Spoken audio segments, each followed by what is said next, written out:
About releasing her new documentary My Mind and Me, she said, "I'm just so nervous because I have the platform I have. It's kind of like I'm sacrificing myself a little bit for a greater purpose.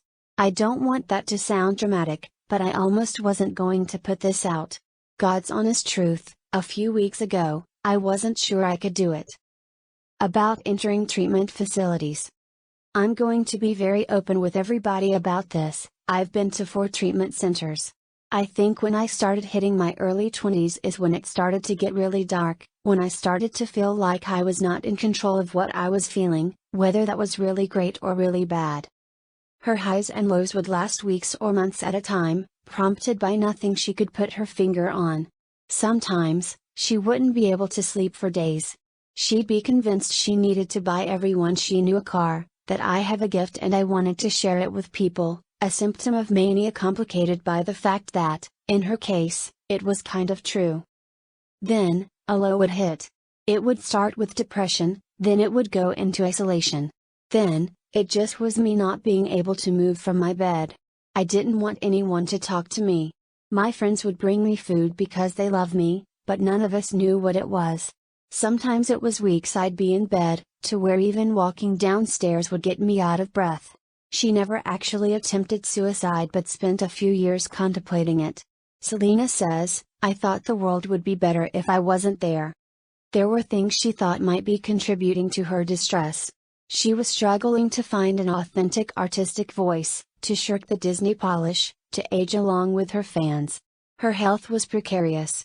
Her life didn't look much like she'd imagined it back in Grand Prairie.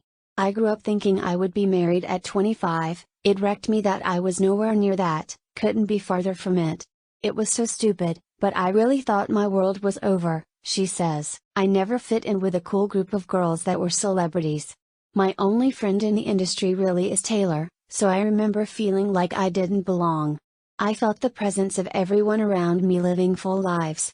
I had this position, and I was really happy, but, was I? Do these materialistic things make me happy? I just didn't like who I was, because I didn't know who I was. At one point, she mentions that donated kidneys don't last forever, that hers might have a shelf life of only 30 years. Which is fine, she says. I might be like, peace out, anyway. She talks about going to visit a friend who was trying to get pregnant and, afterward, just getting in her car and crying. Her need to remain on the 2 drugs she takes for her bipolar disorder means that she likely won't be able to carry her own children, and that's a very big, present thing in my life. Though she's convinced that however I'm meant to have them, I will. In September, Hailey Bieber appeared on a podcast, spoke of the vitriol she'd received from Gomez fans, and naturally sent the tabloid hive mind into a frenzy. Gomez took to TikTok to defuse the situation by appealing to her fans for kindness. As we talk, she seems to bring up the incident unprompted, as an example of how she's learning to untangle herself from the manufactured drama. Somebody made a comment and it involved me, and then for 2 days I felt bad about myself, she says obliquely. Not mentioning Bieber by name, but raising the point that in the past, such an incident could have set her back for months. This time, it didn't. I was like, I'm just going to say, everybody be kind to each other. Everybody just focus on what's going on in the real world. About her documentary and new song, she says, My Mind and Me is a little sad, but it's also a really nice way of putting a button on the documentary part of life, and then it'll just be fun stories of me living my life and going on dates and having conversations with myself. I feel like it's going to be an album that's like, oh, she's not in that place anymore, she's actually just living life. I don't have another reinvention story, I'm 30, and I'm going to go through moments in my life.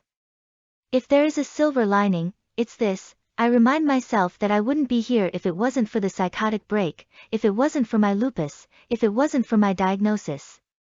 I think I would just probably be another annoying entity that just wants to wear nice clothes all the time.